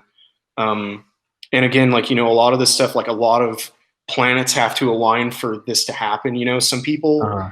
it takes them even a shorter amount of time than it did for me. Some people, Yeah, it takes longer. You know, yeah, it's not like a concrete, yeah. fair thing, you know? Yeah, no, and then I'll be Um, honest too, like, I've been doing revisions for, like, almost 2 years, and for me, it's like, paths are different, you know? And so, yeah, just know that, like, if someone moves up sooner than you, whatever, you know? Like, congratulate them and be like, "Hey, you know what?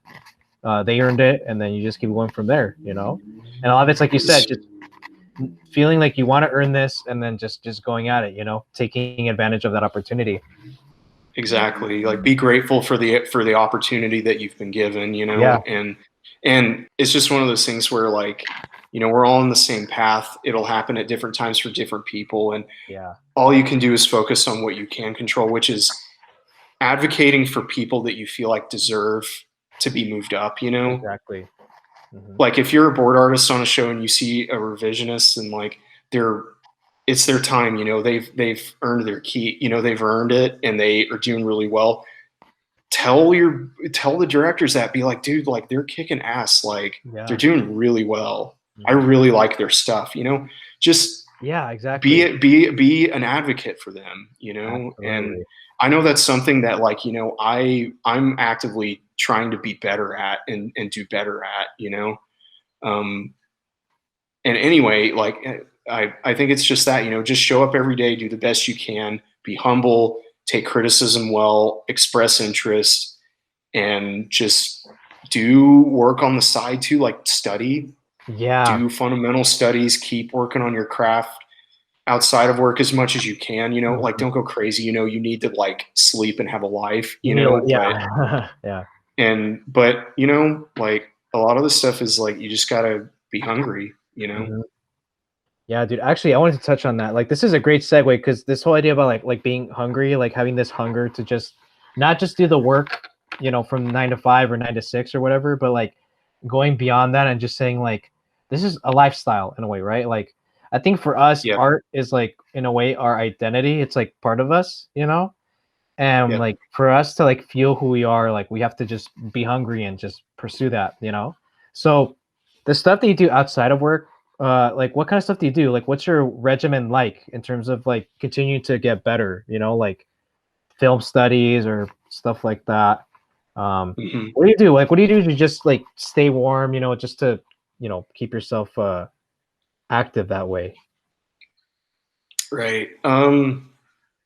So this was kind of a carryover for music too. So like every day I would do, it was like a daily fundamental routine on my instrument where you're working on these fundamental things like sound, pitch, rhythm, articulation, scales, arpeggios, stuff like that, you know, and where you're addressing all of these fundamental concepts.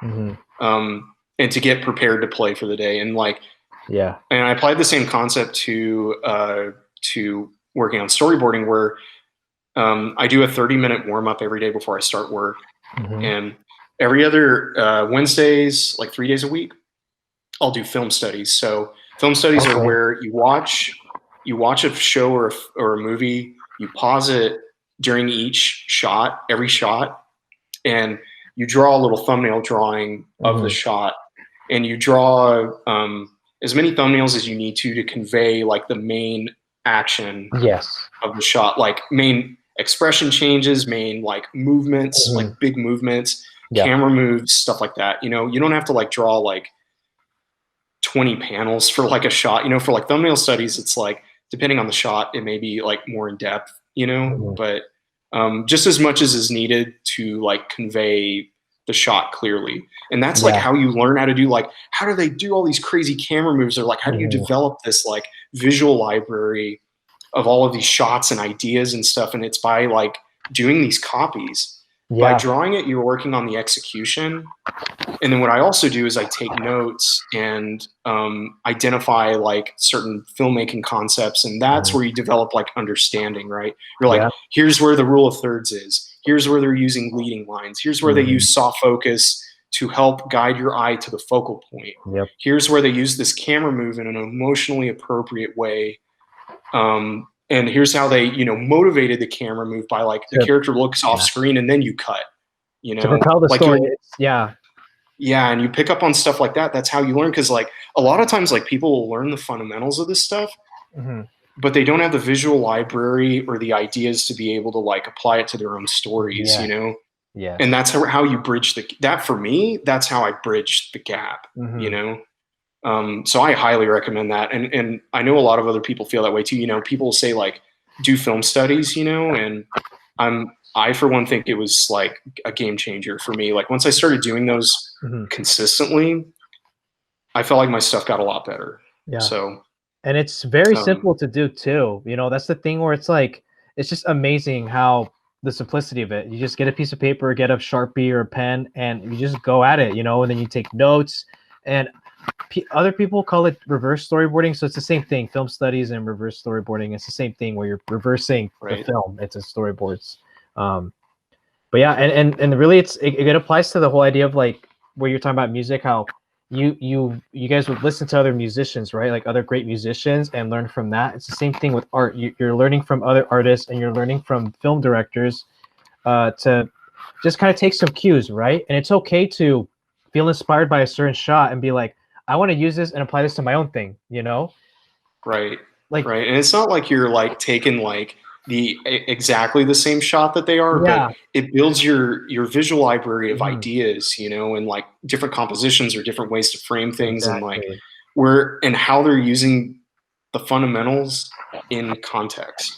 Exactly. In context of what the story is, not just, I want to put this establishing shot because it's cool. It's like, no, we're establishing it. It's the worst reason to pick a shot ever, you know, is because it's cool. I mean, there's sometimes where you're like, if it's like, it's certain cases where you're like, it's like a fight scene or like an action scene or like a whatever, you know, then it's like, well, that's badass to see that guy punch that guy in the face, you know, like, or whatever. But it needs to be emotionally appropriate and motivated, right?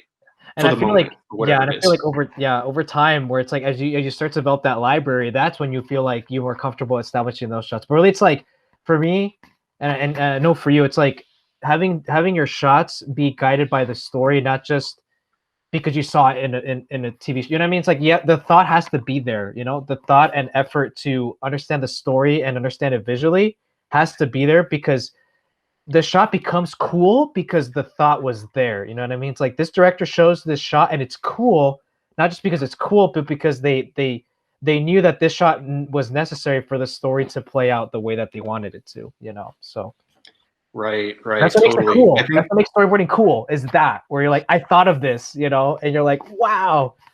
yeah, totally. And I don't know. I think every shot has to answer two questions, right? What am I supposed to know, and what am I supposed to feel? Like, what information do I need at this moment in the story, and how can I present it in the clearest way and in the way that presents the correct emotion for the moment, right? And that's like the stuff like where like, oh, up shots make you look more powerful, or down shots make you look weak, or Dutch tilt makes it feel imbalanced, you know, like that's where that kind of stuff like comes into play, you know, and you can see like in context how they're using it, you know. Exactly. Yeah. And how they invent within those parameters, you know, using film language and composition and all that stuff. Yeah. Like, actually, I want to bring up an example because I think it'd be cool just for us to kind of like talk about it. Like, have you seen Children of Men, the Alfonso Cuarón film? No, I haven't seen that. No. Gotcha. Well, we can bring up Once Upon a Time in the West because I feel like that's a film that I know you and I really admire a lot. It's pretty awesome, man. It's pretty good. Yeah, and I just wanted to bring up, like, I'm trying to think of a specific scene. I'm trying to think of like the opening scene actually, where it's like all the what is it, like the thugs are waiting outside the train station, right? And that scene goes on for like I don't know how long, but it's super engaging, right? And then once Charles Bronson's character comes in, right? Like it just there's that hierarchy of like power, you know what I mean? Where it's like there's his character and then there's all these thugs, and it's like the shots are there to dictate the tension between them, you know what I mean? Where it's like there's tension there, but how is it gonna brew, you know? And then also like how is it gonna end, right? So it's just one of those things amazing, where, like, dude. yeah. And I want to bring that up just because I want to bring up a specific example, you know, because this is how the mind starts working, right? If you talk about scenes with people, and a lot of times people can decipher shots differently than you, right? And so you're like, I saw it this way, but it's like, oh, but I saw it this way, and that's you're like, oh, I didn't see that, and then that's how the mind starts turning, and you're like, ah, okay, now I know how to think about this, you know, these shots a little bit more, you know. But yeah, no, I mean that movie's great. And I just wanted to bring up that specific shot because that's how the mind starts working, right? It's like you just pick apart those shots and you have to ask yourself, like you said, those two questions, you know. Yeah. Film studies, totally. Man, it gives you an excuse to watch a film, and you get to draw. Like, bro, like I equate it to like a workout, right? It's like because I've been working out recently at home too. I'm sorry I'm hijacking this, but I feel like this is. No, it's okay. It's okay. I've been talking a lot. It's your turn. All right, cool. Give it back. No, but no, this is important because I feel like this is the thing that really gets people to like. This is something for people to understand that this is what makes people better. This is what makes people really like develop their you know, their craft. I think of it as like a workout. You know, it's like in the beginning, right? As you're learning. You're not able to bench 155, right? Or like 2 plates, whatever, right? You have to start off either with the bar itself or some 10s, some 25s, whatever, right? And you're lifting that and you're like, oh, fuck, this is hard, you know? And I equate that to like maybe doing film studies for the first time. Damn, these film studies are fucking hard, you know? But then you're like, oh wait. Oh, and then as you do more of it, right? And you're conscious of what you're studying, you know, you can't just do it, right? And just not internalize it. So it's like maybe you're doing a film study of a film, right? Say like Blade Runner 2049, which is one of my favorite films. And you're like, right. Wait, why is he doing this? You know, why is Denis choosing to go from this to this? I don't get it. But then you're like doing more of those, right? And you're doing other films. You're doing, they say you do Prisoner of Azkaban, right? Because that's one of my favorite Harry Potter films. It's like, why is Alfonso doing this in this shot with the hippogriff? I don't get it. But then you're like, wait, I saw that in Blade Runner. Oh shit! Like, oh okay. And then like and that's the working out part, right? So then now you're able to maybe lift like 35s, right? You're able to bench 35s now, and you're like, okay, this is a little easier, you know. And so the whole idea is that through this regimen that you establish for yourself, like you, Travis, like doing 30 minutes a day, it starts to, you know, you start to get better. You start to develop and understand the mistakes you made before, and then from there, this is where the magic happens, guys. Like this is where you see people start to elevate themselves and start to like really develop this big brain knowledge of all these things that we're learning, right? So then you understand. I can see why Alfonso did this in Harry Potter, and I can see why Denis did this in Blade Runner, and I can see why Sergio Leone did this in Once Upon a Time in the West. Then it starts to pick up. You know, it's frustrating in the beginning because you're barely working out, but then as you're doing more of it, you're like, ah, okay, now I can lift 200 pounds with this, you know. And so that's really it, you know. And I had to ask because that's really the key, is to perfect practice and then also just consistency, you know. I'm sorry I hijacked it. It's just I feel like dude, you're good. You're good. That was good stuff, man. That was good stuff. You're right on the money, dude. Awesome. But yeah, no, I mean, this is an important topic, you know, and as we're winding down, you know, I feel like we had to bring this up because we want to make sure we want to give the audience, you know, some tips and some things to kind of take with them, right? Because overall, we want people to like be able to practice this stuff in a way that's effective, right? Because some people can just draw and draw and draw, but not internalize it, you know. Yeah, there's a lot of thinking that goes into what we do. You know, it's not just about drawing; it's about your ideas and how you're approaching things and everything. There's a lot of thinking that goes into this, and you got to talk about how to think. If that makes sense, you know. Exactly. Yeah, you know, because, like what you should be thinking about, you know. Because would you say that with storyboarding it's more thinking than drawing, and with revisions it's like the reverse of that, where it's like more drawing than thinking? What do you think? I think revisions are still like, there's a lot of thinking because you're still doing acting choices, and you know, you're thinking about how to pose the character, or you have to understand, you know, you have to understand that everything that the board artists do, you have to understand like good staging, good composition, you know, good cutting, you know, stuff like that, you know. But let's see,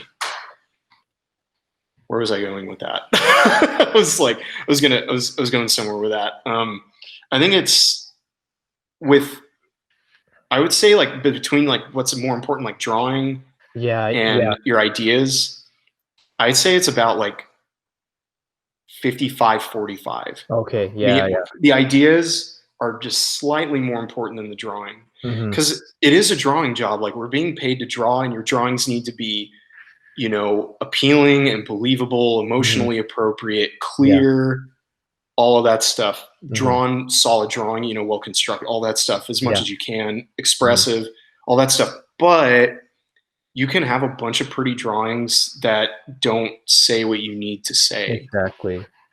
You know, so at the end of the day, like, the idea is more important than how well it's drawn. You know, because you can have like, I mean, dude, like, I've seen stuff in boards like it's super loose and super rough and raw looking, but it hits the emotion and the story point. And that's, dude, for what we do, that's all that at the end of the day, like, that's all that matters. Like, yeah, is it nice to see pretty drawings and boards? Of course, but you can't have just pretty drawings without the appropriate information and emotion of that part of the story, you know? So yeah, that's my opinion on it, is the ideas are slightly more important than the drawing. Awesome, dude. Well, dude, that's but actually drawing is important. Drawing is, so it really, it's like you have to not just draw, but you have to think as well, because that's what dictates what we do, specifically as storyboarders, is like we have to make sure that we're not just drawing one image, we're drawing a sequence of images to tell the story. And then we have to make sure that our thinking helps to make sure that we're guiding the viewer in a clear way, right? Because it's also all about clarity, where it's like, even if it's loose and rough, you understand it, and that's the structure, and then everything else is just icing on the cake, right? Where it's like everything has been set, now you can go in and do the pretty drawings, you know, or whatever, depending on how clean you want them, you know. So that's great. And as we're winding down, I feel like this is a great way just to kind of cap off like storyboarding in general. I feel like we've given people, we should have, I should sell this podcast. No, I was kidding. I should sell these episodes to people. It's just nuggets of knowledge, man. But you know what? We're giving it to y'all for free. So there you go. Do with it what you will. Now it's like, that's the whole, somebody did it for us, you know? They paid it forward, and now We pay it forward to y'all so you can pay it forward to the next people in line, and et cetera, et cetera, et cetera, right? So Travis, I actually have one more question for you. Okay, so what's up? What is the long-term goal for you in animation? Like, what do you see yourself doing in like 5-10 years? Have you thought about that, or are you still just kind of going with the flow? I have thought about it a little bit. Like, honestly, like getting a job period in the industry was kind of like, it was such a huge goal of mine for so long that, like, even though it's been almost 2 years now, like I'm still just kind of just trying to enjoy it and savor this as much as I possibly can, you know, and just so grateful to get to do this, and just want to help as many people as I can. As far as like long-term career goals, like I would love to, at some point be able to, you know, once it's my turn, there are a lot of people ahead of me in line for this. They deserve the opportunity before I do, but the opportunity to direct, you know, I would like to try it at some point, but I also am like, I'm nowhere near ready for that. And there's a lot of other people that they're ahead of me in line and they need the opportunity first, you know? But at some point, you know, when it is my turn, I would, you know, I would like to try it at least, you know, if I'm fortunate enough to be offered that opportunity, you know? And then also, like, you know, I would love to, you know, get my stuff to the level where I, you know, can be considered for the Annie Awards, you know? Oh, yeah.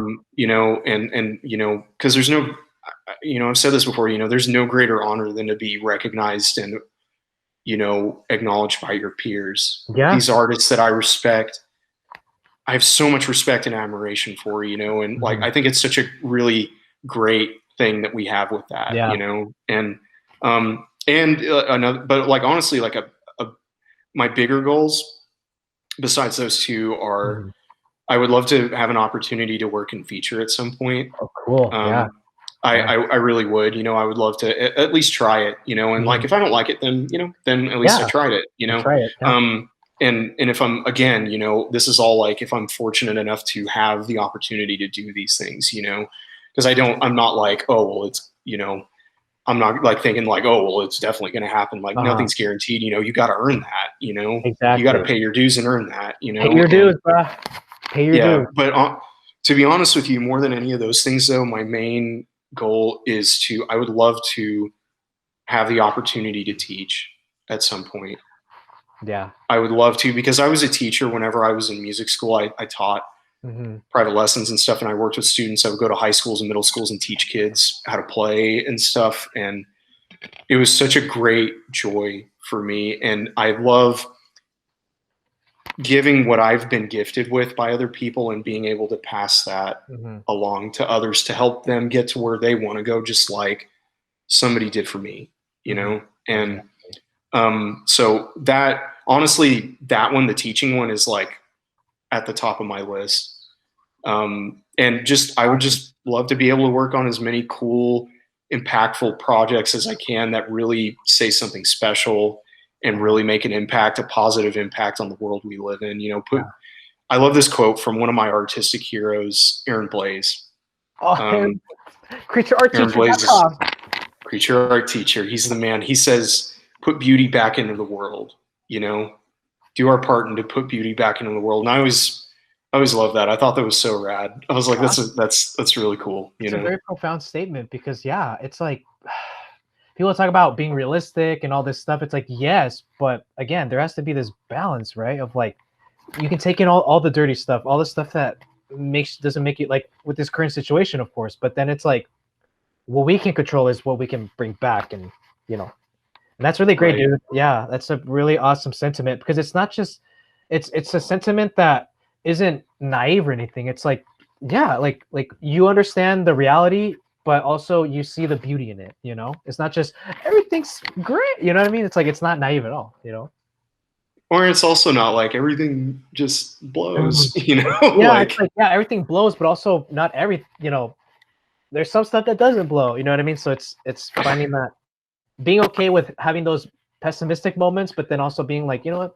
But yeah, okay, I'm pessimistic now, but later on, you know, everything's gonna be good. Well, I don't know, man. I was just gonna say too, while I kind of had this thought that, Mhm. talking about the journey that we're on, and everything, and everybody's at a different place. Like, I admire you so much for what you're doing with your YouTube channel, and like, how much you're giving back to the community, and like, I'm really excited to see what you do with your career. And you're very talented, and you're very passionate, and that passion is infectious. It's very infectious for me. So I'm excited to see where your career goes to, man. It's going to Oh, be dude. really cool to like be 10 years down the road and be like, just see everything that everybody's done and see what Yeah. you've done. Yeah, no, dude, thank you so much. That really means a lot, man. Oh, right at the feels. No, dude, thank you so much. And same to you, man. Hopefully we can be working together 10, 20 years down the line and being like, what's up, brother? What you working Yeah, on? Oh, I'm like, working on Transformers 20. Yeah. No, I don't know why right. that came to mind, but like, Oh, now I'm on the Simpsons season 500, yeah, you man, know, it's dope, man. It's dope. No, never but going to end. no, but no, I do. I really appreciate it. And again, it's all about just it's cool just to see other people succeed. You know what I mean? It's just cool to see other Yeah. people overcome their obstacles and just coming out of it fine, and just giving back. Yeah. So yeah, so I mean, it sucks that we have to, end this because it's about time. I mean, Travis, you've been Yeah.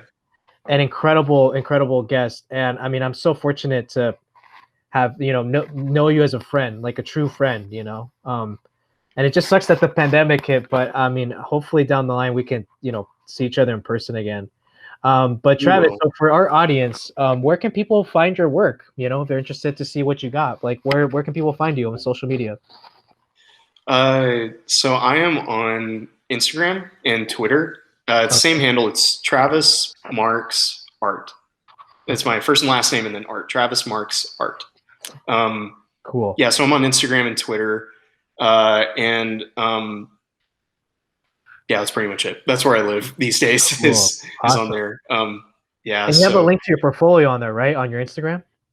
I do. Yeah, to be Awesome. honest with you, though, at this point, it's all that stuff on there is like pretty old because like all Okay. my stuff is like NDA right now. So Yeah. I'm planning on in the coming year to like at the beginning of this next year to start on some like start on a couple of personal sequences Awesome. just to Awesome. update the portfolio with some personal stuff while I wait for these NDAs to clear. Like Oh, dude, it's gonna be 10 years down the line. I still haven't gotten my yeah, demo right. reel for Boss. That's almost Oh it. dang, But no, I dang. totally get you, But man. That's good to know. But I'm just saying, just so people can check your work out, and I'll put links in the description below for you guys to check out his work because it's really great. And the fact that you're able to transition from music to animation and be thriving, like that's super inspirational. So thanks, yeah, man. man. And so last thing, we have to touch on this because you're working on a special project right now, and I alluded to it before. But tell people about what you got going on and what you're going to release next year. Awesome. Yeah. So I'm going to be releasing two PDF guides online on January 1st, 2021. So the first day of 2021, going to release two PDFs online. It's going to be pay what you want, and all the proceeds will be donated to Inner City Arts, Awesome. which is a nonprofit in Los Angeles. So the first guide will be film studies for storyboard artists, where I'll go through my process of how talking about what we were talking about earlier, like studying the cinematography of films to help improve your storyboards, right? Mhm. And the process that I came up for myself that works for me, Mhm. that I feel like has really helped me, and hopefully, it can help somebody else. Yeah.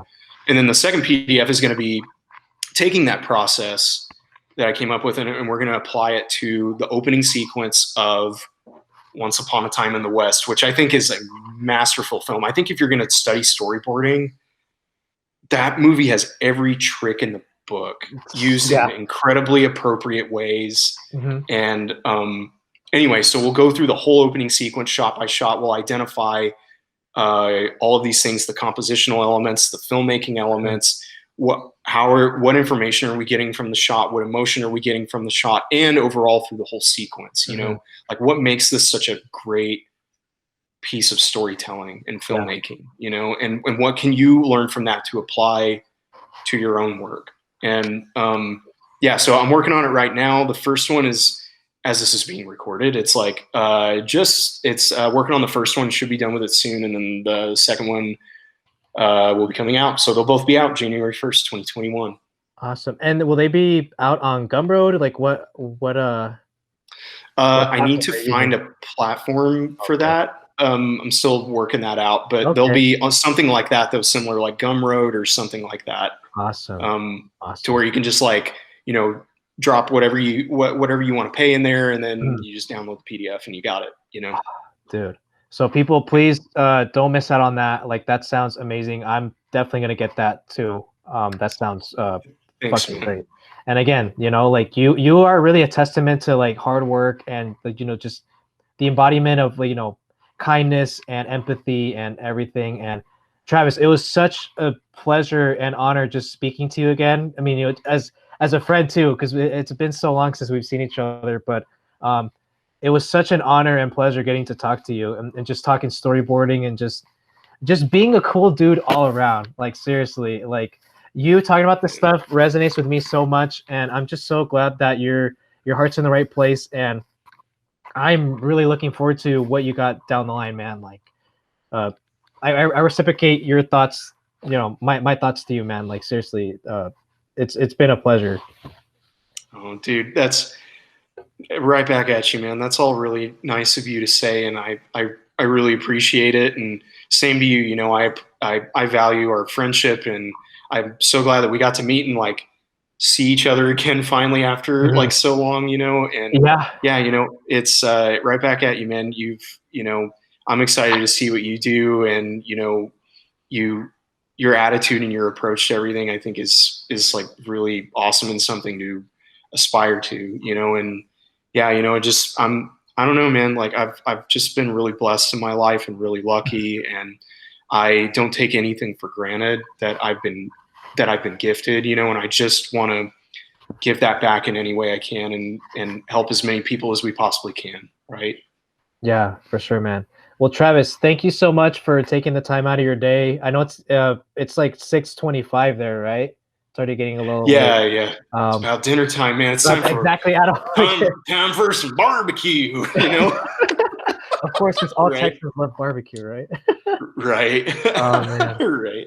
No, but yeah, thank you so much for taking time out of your day. I wish you nothing but the best. I wish you, you know, a Merry Christmas. I wish you, you know, you and your family health and safety and all of that, man, because I know times are still crazy right now, and I just wish you nothing but the best, brother. And I hope that we can pull through this, and hopefully once things calm down, we can, you know, chat again in person. Absolutely. Yeah. You know, same to you, man. Like, you and your fam stay safe, and, you know, we'll all get through this together, and we'll come out on the other end. And I don't think we'll ever take for granted being able to, like, hang out and go get lunch and absolutely treasure that moment. Hang out, you know, like we'll get through it. We'll get through it. And yeah, happy holidays to you too, man. And you and your fam be safe. Yeah. Cool, man.